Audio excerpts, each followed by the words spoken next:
Graça e paz para você que está me acompanhando pelo YouTube. Seja bem-vindo à Escola Bíblica Semanal. A partir de agora nós vamos estudar um tema da Palavra de Deus. Passaremos algumas semanas estudando esse tema. E o tema que nós vamos estudar nessa Escola Bíblica Semanal, nesse início de Escola Bíblica Semanal, é o tema da Santíssima Trindade. Então eu já convido você a pegar a sua Bíblia, a pegar o seu caderno, a sua caneta, para que a gente possa avançar no conhecimento da Palavra de Deus. Vamos embora. Gente, para mim é uma honra estar aqui com vocês, para mim é uma alegria estar aqui dando início a esse projeto que é a Escola Bíblica Semanal, aqui no meu canal do YouTube, Charles Gomes Pastor.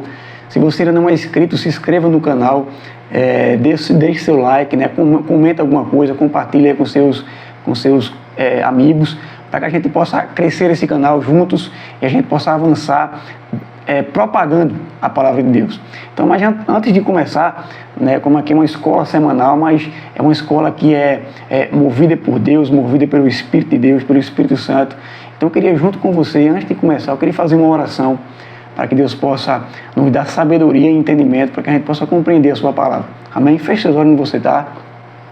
Pai, em nome de Jesus, nós te agradecemos, Pai, por estar aprendendo a tua palavra, pela oportunidade, Pai, de ler a tua palavra, de compartilhar, Pai, a tua palavra, que o Senhor nos dê sabedoria, nos dê, Pai, conhecimento, Senhor, para que a gente possa conhecer mais do Senhor. Eu te peço, Pai, por cada um que está lá do outro lado dessa tela, Senhor, que o Senhor possa nos dar sabedoria e entendimento, Pai, para entender a tua palavra. Eu te agradeço, Pai, em nome de Jesus, e toma a frente, Espírito Santo, de tudo que for falado aqui, para a honra e glória do teu nome. Amém. Então, gente, vamos lá, vamos aprender a palavra de Deus. Eu queria que você abrisse sua Bíblia comigo em Mateus capítulo 3, versículo do 13 até o 17, para que a gente começasse a estudar esse tema. Mateus capítulo 3, versículo do 13 até o 17, que diz assim: Então Jesus veio da Galileia ao Jordão para ser batizado por João, mas João se recusava, justificando: Sou eu quem precisa ser batizado por ti, e vens tu a mim? Jesus, entretanto, declarou: Deixe assim por enquanto, pois assim convém que façamos para cumprir toda a justiça. E João concordou. E sendo Jesus batizado, saiu logo da água. E eis que se abriram os céus, e viu o Espírito de Deus descendo como pomba, vindo sobre ele. Em seguida, uma voz dos céus disse: Este é meu Filho amado, em quem muito me agrade.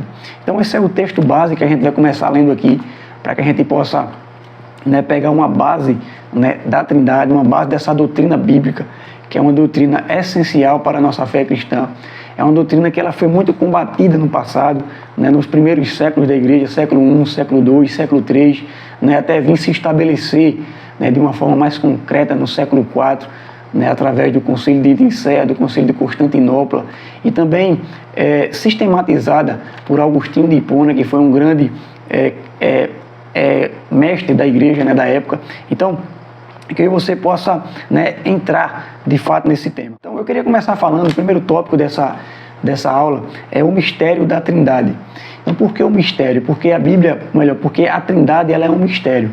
Nós podemos encontrar na Bíblia a doutrina bíblica da Trindade. Eu posso lhe explicar, nós vamos estudar aqui sobre a doutrina bíblica da Trindade. Porém, eu não posso te mostrar de fato como funciona a Trindade. Por quê? A doutrina da Trindade ela fala de um único Deus, um único ser que subsiste em três pessoas distintas. Então, é algo complicado de eu lhe explicar. Outra doutrina, por exemplo, que é complicado de ser explicada, é a doutrina das duas naturezas de Cristo. Ou seja, a doutrina do ser teantrópico de Cristo. A palavra teantrópico vem de duas palavrinhas gregas, que é theos, que quer dizer Deus, e antropos, que quer dizer ser humano, homem. Então é a doutrina do Deus homem. Como Jesus, o único ser, é homem e Deus ao mesmo tempo. Eu não posso lhe explicar isso, mas eu posso lhe explicar a doutrina bíblica dessa natureza teantrópica de Cristo. Então, da mesma forma, a doutrina da Trindade é um mistério. Não tem como eu lhe explicar, mas vamos estudar a doutrina de fato. Melhor, a Trindade, melhor dizendo, ela é um mistério, mas a doutrina da Trindade dá para a gente estudar. Então vamos lá, gente. Em primeiro lugar, embora a palavra Trindade não se encontre na Bíblia, essa palavra foi estabelecida para referir-se à pluralidade de Deus.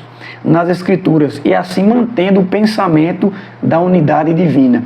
Então você não vai encontrar na Bíblia a palavra Trindade, né? Mas nós vamos encontrar a base doutrinária, o fundamento doutrinário para essa palavra Trindade. Então vamos encontrar, mas a palavra você não vai achar.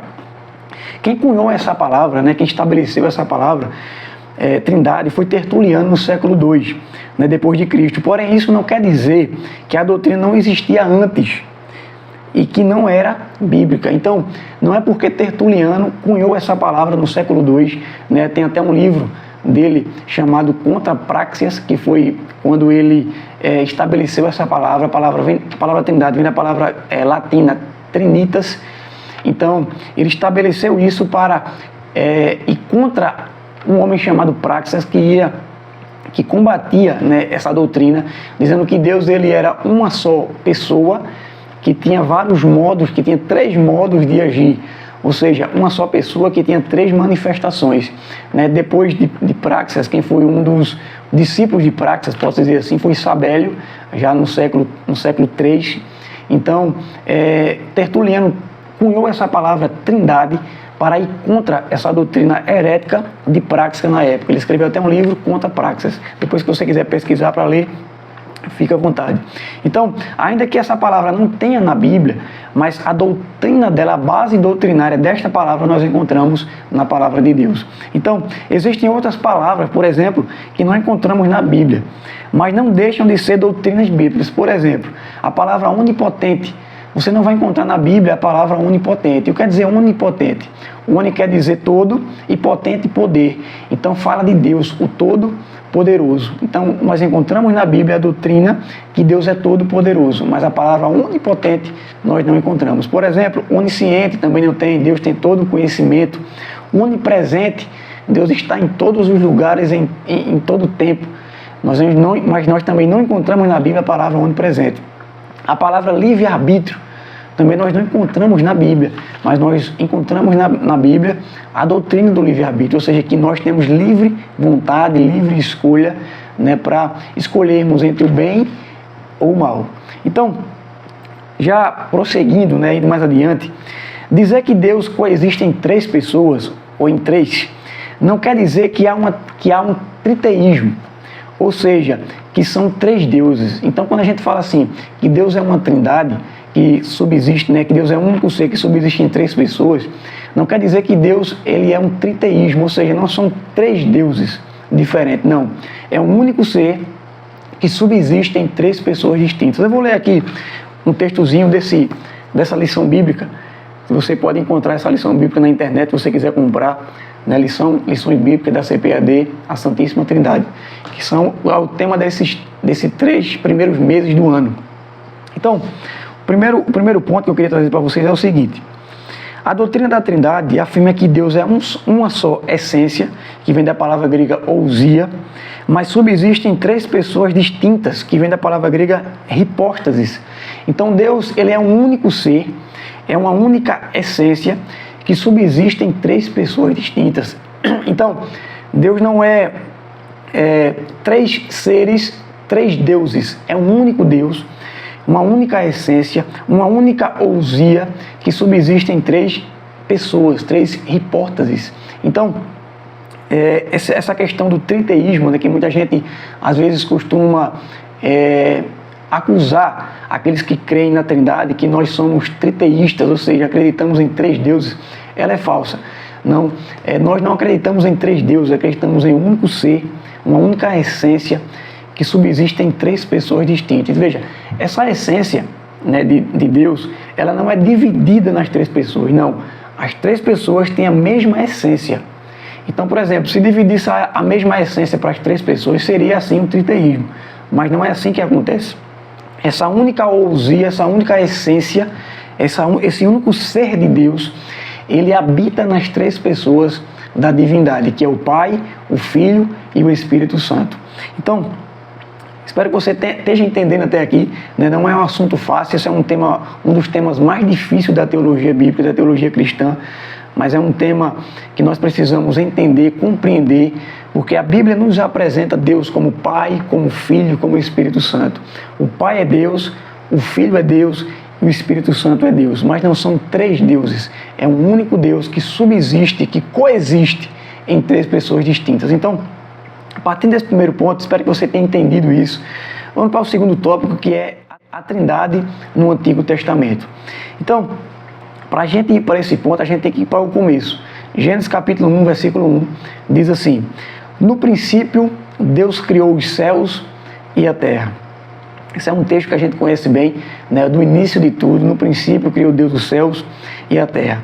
A palavra Deus que aparece nesse versículo é a palavra hebraica Elohim, que quer dizer Elohim.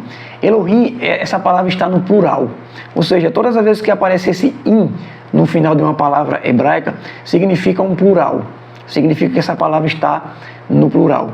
Às vezes essa palavra, né, esse im do final aparece grifado em alguns textos, e quando ele aparece grifado em alguns textos, esse im do final, quer dizer que está falando de duas coisas. Por exemplo, se o texto falar sus, a palavra sus no hebraico quer dizer cavalo.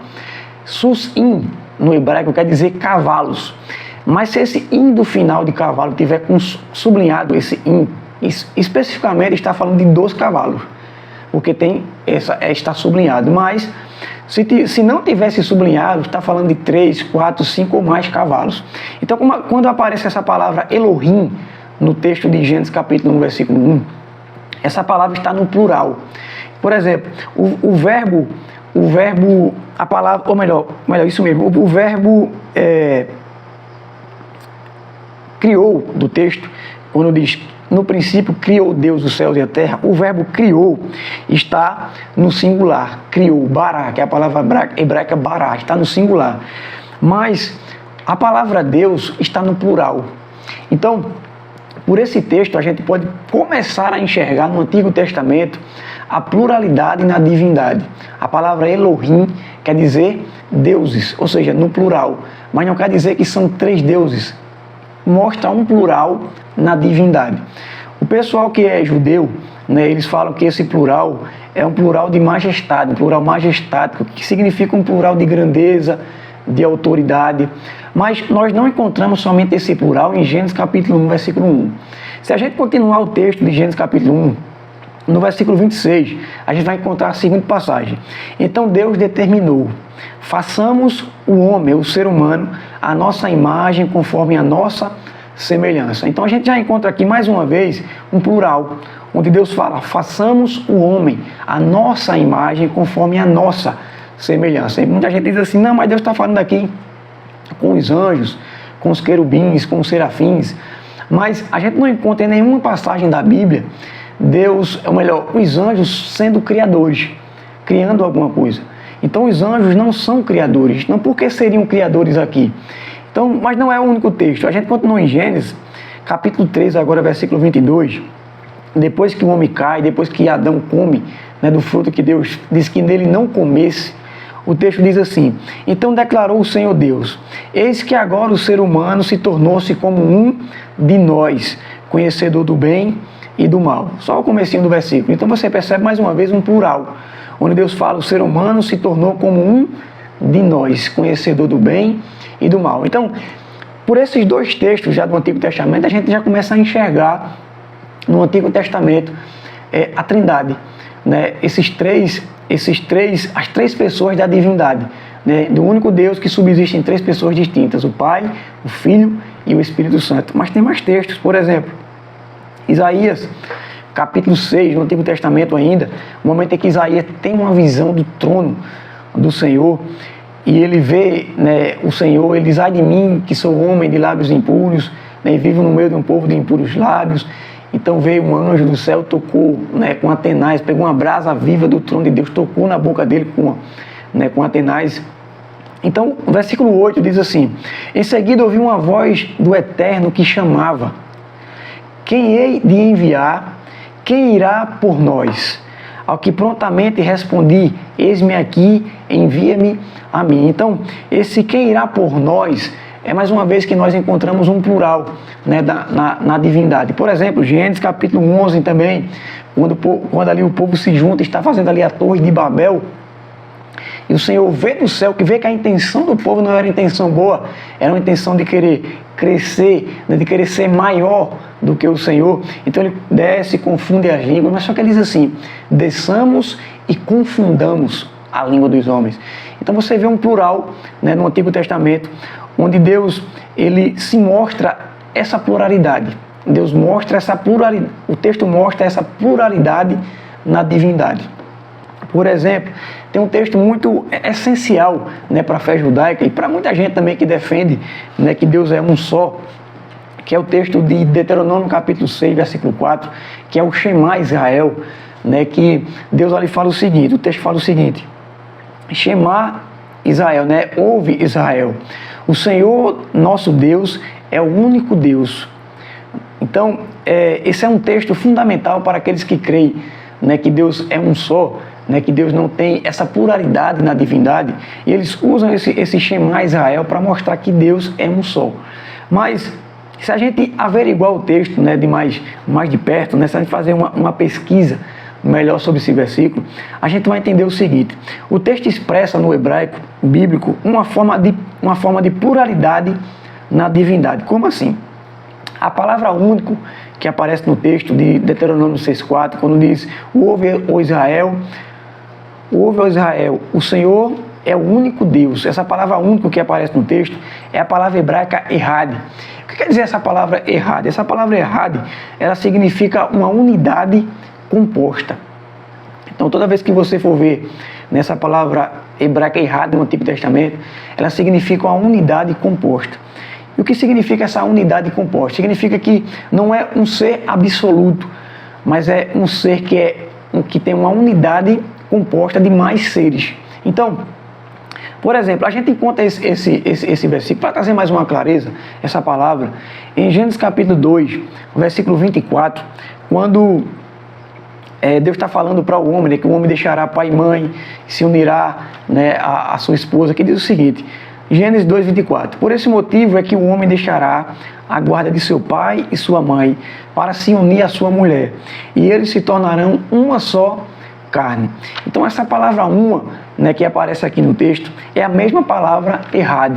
Mas você vê que essa palavra errad, ela fala de uma unidade composta, ou seja, o homem e uma mulher, quando eles se casam, eles se tornam uma só carne. Mas são dois seres que se tornam um, ou seja, uma unidade composta. Então, da mesma forma como quando a palavra aparece em Deuteronômio 6,4, ela está falando de uma unidade composta, em que Deus é uma unidade composta, errad, Deus é errad. A gente encontra essa mesma palavra também, por exemplo, em Gênesis capítulo 1, versículo 5, quando diz assim, chamou Deus a luz dia e as trevas chamou noite. Houve então a tarde e a manhã, o primeiro dia. Essa palavra primeiro, né, é a mesma palavra errad, né, é o primeiro dia da semana, ou seja, o dia de outros 6 dias. Então é uma unidade composta da mesma forma. Então essa palavra também aparece em Êxodo capítulo 2, versículo 64, quando o texto diz assim, toda esta congregação junta somava 42.360. Então veja, essa palavra junta, que aparece aqui no texto, é a mesma palavra errad. Então está falando aqui de uma unidade composta, e aqui é uma unidade composta grande, né? 42.360. Então veja, essa palavra errad, né, que muita gente defende no Shema Israel, ela fala de uma unidade composta, ou seja, ouve ao Israel, o Senhor nosso Deus é errad, ele é errad, ou seja, uma unidade composta, um ser divino que subsiste, que coexiste em 3 pessoas distintas, Pai, Filho e Espírito Santo. Ao contrário dessa palavra errad, né, que fala agora de uma unidade absoluta, é a palavra Yahid, a palavra hebraica Yahid, que a gente encontra em Gênesis capítulo 2, Gênesis capítulo 22, versículo 2, quando Moisés vai sacrificar o seu filho Isaque no Monte Moriá. E o texto diz assim, Deus falando para Moisés, não, melhor, para Abraão, Deus falando para Abraão sacrificar o seu filho Isaque. Prosseguiu Deus: toma agora teu filho, o teu único filho, Isaque, a quem amas, vai até a terra de Moriá e oferece-o ali em holocausto sobre um dos montes que hei de mostrar. Então veja, essa palavra, o teu filho, o teu único filho, essa palavra única que aparece aqui, é a palavra Yahid. Então o que é que essa palavra quer dizer? Essa palavra fala de uma unidade absoluta. Então Isaque era uma unidade absoluta, mas Deus é Errad, uma unidade composta. Então, partindo desse ponto até aqui, falamos do mistério da Trindade, falamos da Trindade do Antigo Testamento, e agora eu quero falar um pouco a Trindade no batismo de Jesus. Foi o texto que a gente começou lendo, né? Foi Mateus capítulo 3, versículo 13 até o 17, que diz o seguinte, vou ler de novo ele. Então veio Jesus da Galiléia ter com João, junto do Jordão, para ser batizado por ele. Mas João impedia, dizendo, eis que preciso ser batizado por ti, e vem tu a mim, e tu vens a mim. Jesus, porém, lhe respondeu, consente agora, pois assim nos convém cumprir toda a justiça. Então ele consentiu, então ele consentiu. Batizado que foi Jesus, saiu logo da água, e eis que lhe abriram os céus, e viu o Espírito Santo descendo como uma pomba e vindo sobre ele. E eis que uma voz dos céus dizia, este é o meu filho amado, em quem me comprazo. Então, esse texto aqui é o texto que a gente vai, né, entrar um pouquinho nele. Agora eu vou usar um pouquinho da revista. Na página 5, no ponto 1, diz o seguinte, Jesus, o Deus encarnado, né, e fala em João capítulo 1, versículo 14, que o verbo se fez carne e habitou entre nós, desceu às águas do Jordão para ser batizado por João Batista. Este ato, à primeira vista, pode parecer desnecessário, já que Jesus não era um pecador. Né? A gente lê isso em 2 Coríntios capítulo 5, versículo 21, onde diz que Deus fez daquele que não tinha pecado nenhum, pecado em nosso lugar, para que nele fôssemos feitos justiça de Deus. Então Jesus nunca pecou. O batismo de João era um batismo de arrependimento. Jesus vai até João, mas porém Jesus não foi pedir perdão por pecados, não foi se arrepender. Jesus estava ali cumprindo a justiça.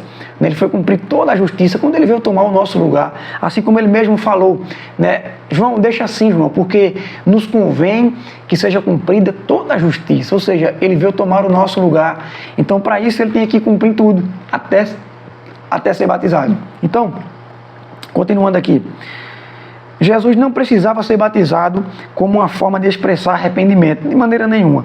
Contudo, ele se submeteu-se a esse rito, associando-se à condição dos pecadores que veio salvar. Então Jesus se associou conosco, né, a nossa condição de pecadores, e foi batizado, assim cumprindo toda a justiça. Então, Jesus foi batizado, então ele sai da água. Quando ele sai da água, logo após sair das águas, Jesus viu os céus se abrirem e o Espírito Santo desceu sobre ele em forma corpórea como uma pomba. Essa manifestação visível indicava ser ele o Messias prometido. O Cristo, literalmente ungido de Deus.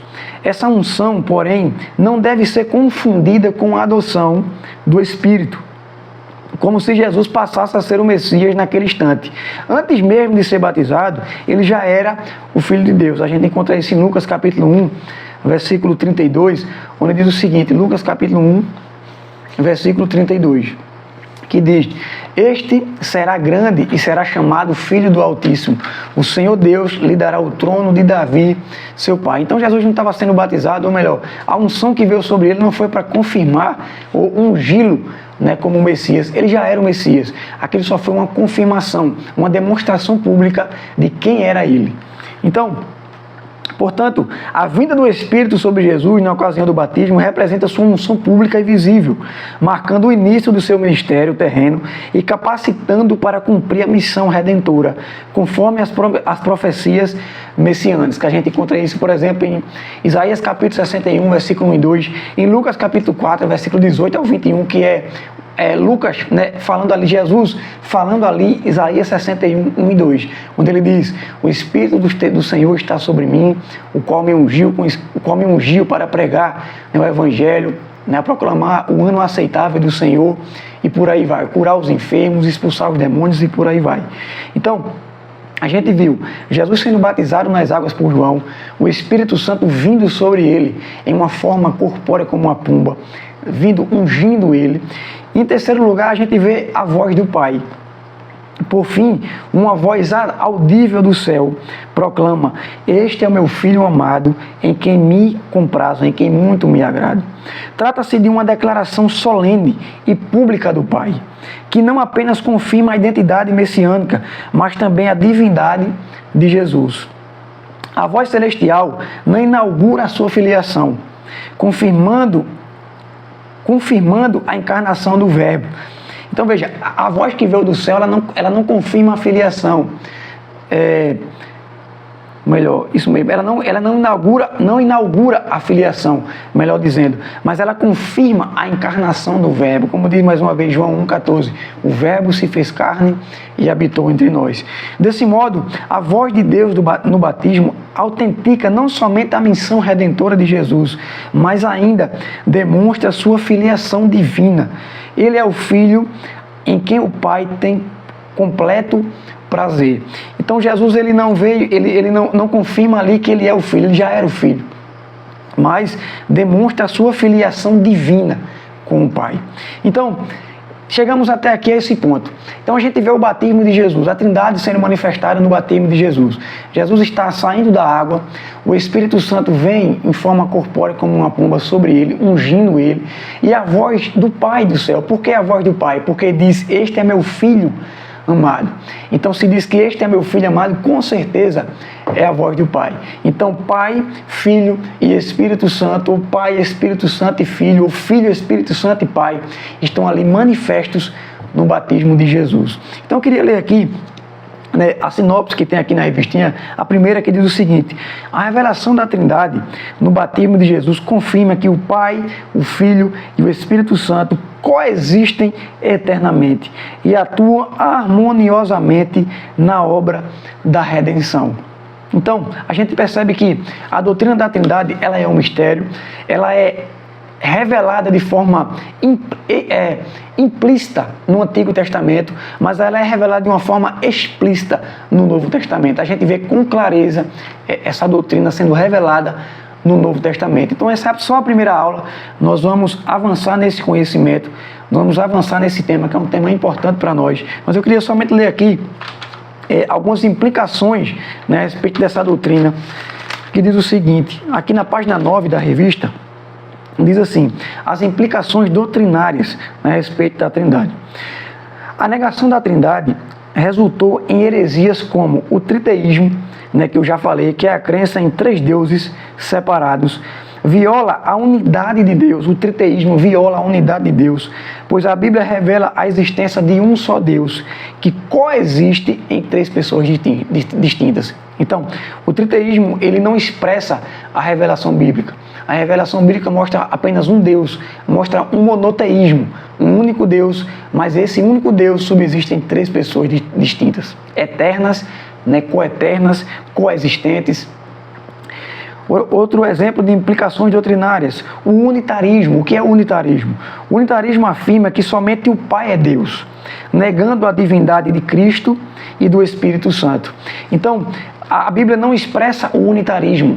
Quem defende o unitarismo, por exemplo, são as Testemunhas de Jeová, em que eles dizem que somente o Pai é Deus e Jesus é um Deus menor e o Espírito Santo é uma força ativa, é uma energia que vem de Deus, mas não é uma pessoa.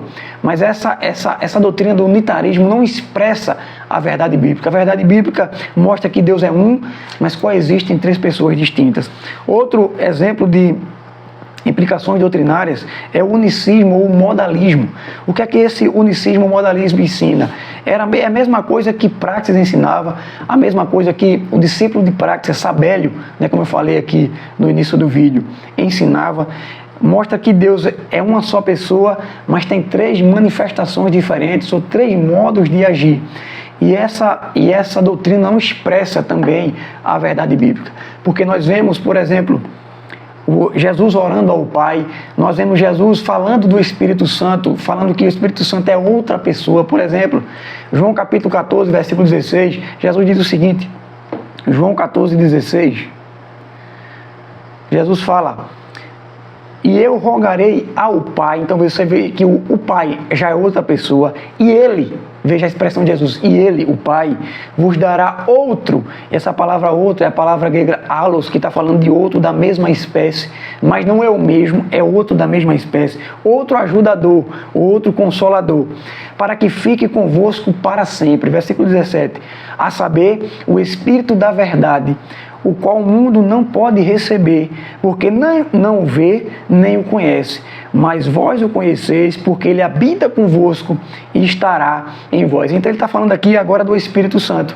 Então, Pai, Filho e Espírito Santo, a Bíblia mostra, não só esse texto, tem uma enxurrada de texto para mostrar para você, que mostra que eles são pessoas distintas, e não uma única pessoa com 3 modos de agir, como afirma o modalismo, o unicismo modalismo. Então, até aqui, a gente está tendo um pouco de entendimento a respeito dessa doutrina tão essencial para a nossa fé. Então, eu queria somente encerrar aqui, lendo outro textozinho para a gente terminar essa primeira aula, que diz o seguinte: a unidade e a distinção das pessoas divinas mostram que a Trindade não é 3 deuses, mas um só Deus, em essência, é revelado como Pai, Filho e Espírito Santo. Então, esse é o ponto base, o primeiro ponto base para que a gente possa entender a doutrina bíblica da Trindade. Deus é um, que subsiste em 3 pessoas distintas, coeternas, né, coexistentes, que sempre existiram. Então, que você possa, né, estudar essa primeira aula. Faça aí o seu comentário, deixa aí alguma coisa, deixe seu like, para que a gente possa, né, crescer esse canal. Que Deus abençoe sua vida. Deixe seu comentário, a sua pergunta que você quiser deixar aqui embaixo. Esse foi só a primeira aula. Vamos melhorando ao longo, né, dessa escola. Mas que Deus te abençoe em nome de Jesus e até a próxima.